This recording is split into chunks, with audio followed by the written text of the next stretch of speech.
Olá! A diabetes está crescendo no Brasil numa tendência preocupante, segundo o próprio Ministério da Saúde. Uma pesquisa feita em todo o país revelou em 2012 que 5,6% dos brasileiros já sofrem com a doença e é comum afirmar que o crescimento se deve ao aumento da obesidade, falta de exercícios físicos, a chamada diabetes 2. Mas em todo mundo cresce também o número de pessoas que têm diabetes do tipo 1, um distúrbio autoimune que impede que o corpo produza insulina para transformar a glicose do sangue em energia. Quais as consequências, razões, riscos que a doença pode oferecer para a saúde? Se em 2009 ela matou 52.104 brasileiros, em 2010 esse número já subiu para 54.542. Afinal, o que a ciência já sabe sobre diabetes?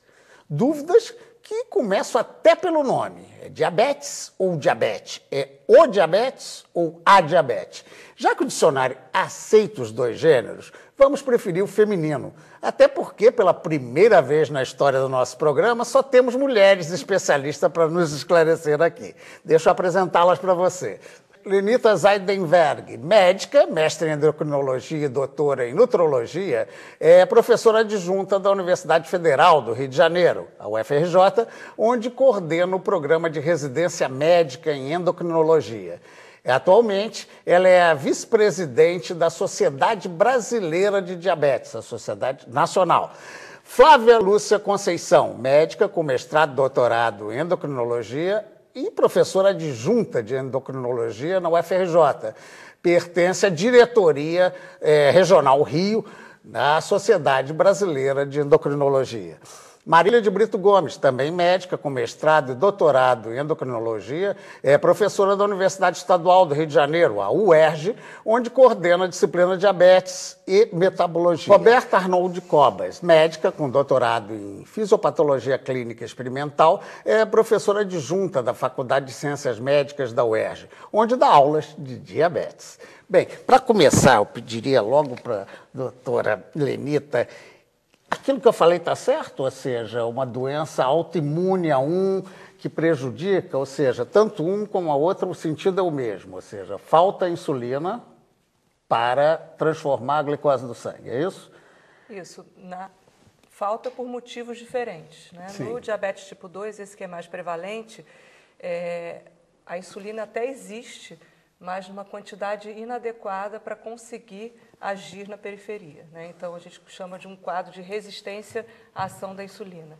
E, com a evolução da doença, o diabetes tipo 2 também cursa com uma falência da produção de insulina pelo pâncreas. Já o diabetes tipo 1, não. A pessoa já tem uma predisposição genética, em que ela tem a possibilidade de criar autoanticorpos que vão lesar o pâncreas. E aí o pâncreas para de produzir essa Totalmente. insulina. Já está as pessoas que, às vezes, desde cedo precisam tomar insulina injetável ou por comprimido, né? Desde o diagnóstico. Desde o comprimido, diagnóstico. não. Isso até do diagnóstico, doutora Flávia, parece, pelo menos que eu li um pouco antes de estar aqui com vocês, que às vezes é um agente externo que detona. A pessoa tem essa questão e detona naturalmente. Quer dizer, se fosse assim, bebê já teria, né? Tipo um... Na verdade, o que acontece é exatamente isso. Você tem que ter uma predisposição genética e algum agente do meio ambiente que faça com que a doença apareça. Então, a criança não nasce já com diabetes, mas ela nasce com a predisposição. Entrando em contato com algum agente externo, ela acaba desenvolvendo... Esse agente externo, como exemplo? Tem várias teorias, até agente viral, tem várias coisas que poderiam... atuar, começando esse processo autoimune, começando a produção desses autoanticorpos que vão lesar o pâncreas, levando à diminuição da produção de insulina. As pesquisas não conseguiram chegar a esse aspecto para afirmar são indícios apenas? Não, eu acho que não tem como afirmar, porque são vários, não é um só, entendeu? Então fica difícil saber, né, precisar. Doutora Marília, parece que a sua área, inclusive, de pesquisa é voltada para o tipo 1. Diabetes tipo 1.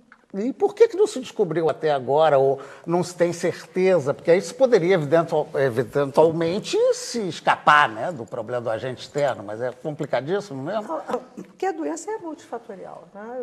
Como a doutora Flávia falou, existem vários fatores. Infecções repetidas precocemente na infância, viroses, infecções comuns que a gente vê e vão tendo um efeito cumulativo. Hoje a gente sabe que essa história natural é muito lenta, né?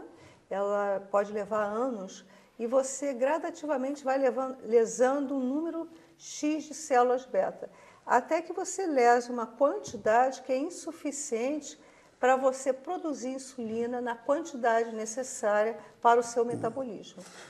E aí a criança desenvolve, em geral, essa ocorrência, isso que a gente hoje tenta chamar a atenção, se a criança tiver sintomas, procure logo o médico, faça um exame de Quais seriam glicose esses no sintomas? sangue. É até bom dizer. Porque a criança que, por exemplo, não urinava mais à noite na cama e começa a fazer pipi na cama de noite. Começa a perder muito peso, começa a ficar irritada na escola, pedindo toda hora para sair da sala de aula para ir ao banheiro. Essa criança, muitas vezes, ela vai ao médico, o médico passa desapercebido essa sintomatologia, são prescritas, às vezes, vitaminas, complexos vitaminos, porque a criança está perdendo peso, e ela acaba tendo o diagnóstico da doença numa condição aguda de risco de vida. Hoje, o Brasil, esse estudo que a gente fez, o Brasil está, a gente estava discutindo hoje, o Brasil está igual à África, mais ou menos. 42% dos diabéticos tipo 1 têm o diagnóstico em cetoacidose, que é uma condição de risco de vida. Então, a gente tem que prevenir isso. Como que eu vou prevenir? Assim que tiver o alerta dos sintomas na escola, hoje a gente está trabalhando muito com escola, porque a professora, em geral, começa a achar que a criança está querendo gazetear na aula, porque toda hora não presta atenção, fica cansada. Pede para ir no banheiro. Pede para ir no banheiro. Então, essa criança tem que ser direcionada diretamente para um posto de saúde, fazer o exame de sangue para dar o diagnóstico. Que nem aquela coisa da vista, né? Da visão, que às vezes a mãe não percebe. É outra coisa tá com interessante, que a criança até a diabetes perde a não a visão perceber também. o quadro negro, Isso. pede para ir para frente, porque não está enxergando, e todo mundo acha que isso não é uma coisa importante, né? E a criança já está tendo um alerta aos sintomas da doença. Bem, vamos, Roberta, a gente culpa, né? Até porque a origem é o pâncreas. O pâncreas serve só para isso, é? O pâncreas não serve só para isso. O pâncreas tem algumas funções, né? Ele é dividido, ele é um órgão endócrino e exócrino, ou seja, ele produz hormônios. Dentro desses hormônios principais são a insulina e o glucagon, que é um outro hormônio que contrabalanceia, de certa forma, o efeito da insulina. E tem o pâncreas exócrino, que produz as enzimas digestivas. Então, a maior parte, inclusive, é o pâncreas exócrino. Tá? Então, produz as enzimas, caem no intestino, ajuda a digestão dos alimentos. Então, uma destruição do pâncreas, por qualquer processo que seja uma retirada cirúrgica, uma pancreatite, uma inflamação do pâncreas crônica, destrói os dois tipos de células. Você tem dois tipos de manifestação clínica. No diabetes tipo 1, especificamente, essa agressão autoimune ocorre diretamente direcionada à célula beta. Então, que, no caso, é responsável por essa parte de insulina. A outra parte do pâncreas fica lá bonitinha, né? Porque, pelo menos ele faz lá o seu trabalho. Bem, e uma possibilidade de cura disso, no caso da Lenita, ou só tendo que complementar a insulina? Quer dizer, a ciência pode chegar? Cura? A Marília está querendo falar sobre isso. Vamos. Não. Não é? Cura, eu acho que a gente já tentou de tudo. Tudo. Eu fui de uma época que eu vi todos os trabalhos de prevenção do diabetes tipo 1, com drogas, algumas até perigosas, com vários eventos adversos pelo uso da medicação.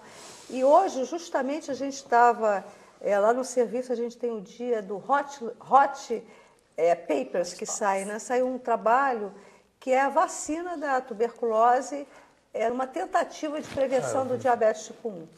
Mas o grande problema da doença é que você, quando tem a possibilidade de intervir, que é quando a criança aparece com autoanticorpos, talvez já seja muito tarde. Então, você teria que ter essas terapias, que às vezes podem dar eventos colaterais, numa fase em que pode ser que a criança evolua ou não para o diabetes.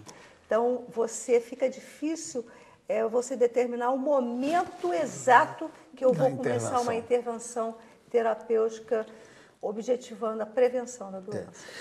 Eu perguntaria aqui para Flávia, é possível verificar isso só quando ela está em exercício ou o exame de sangue? Porque a gente tem bebês, doença, o teste do pezinho, né? Não adiantaria, essa predisposição não seria localizável antes de haver a manifestação, não, né? Na verdade, quando a manifestação aparece, ela já tem os autoanticorpos positivos. Esses autoanticorpos contra as células beta já estão presentes. Então, isso é dosável no sangue, a gente pode fazer o pedido disso. Mas o problema é que isso não dá para ser feito a nível assim de populacional, porque como a gente não tem nada para oferecer para essas crianças, não adianta a gente fazer esse diagnóstico. Então, se faz o diagnóstico com autoanticorpos, na verdade, na época que se faz o diagnóstico do diabetes. Tá, agora, então, é possível até que ela não venha a aparentar. Isso quer dizer que, enquanto adulto, doutora Anita, surge a 1 ou ela surge necessariamente no início da vida? Não, ela pode aparecer em qualquer época da vida. É mais prevalente durante a infância, na adolescência, mas existe também a possibilidade de aparecer o diabetes autoimune no adulto e tem, inclusive, alguns casos, não é muito comum, mas de aparecimento no idoso. Então, a idade, o fato de aparecer, tanto que antigamente, se pega alguns livros antigos, se chamava o diabetes tipo 1 de diabetes infanto-juvenil, isso foi abandonado, essa terminologia está errada, porque o diabetes tipo 1 pode aparecer em qualquer idade. É mais frequente no jovem, sim, mas pode aparecer em qualquer idade. Pode vir a se manifestar bem mais tarde, por esse fator que a gente viu. Bem, eu vou fazer um breve intervalo, já já a gente volta a discutir, tratamos muito da tipo 1 e a gente tem mais coisa para saber, tipo 2 e outras medidas. Um instantinho só que a gente volta já já.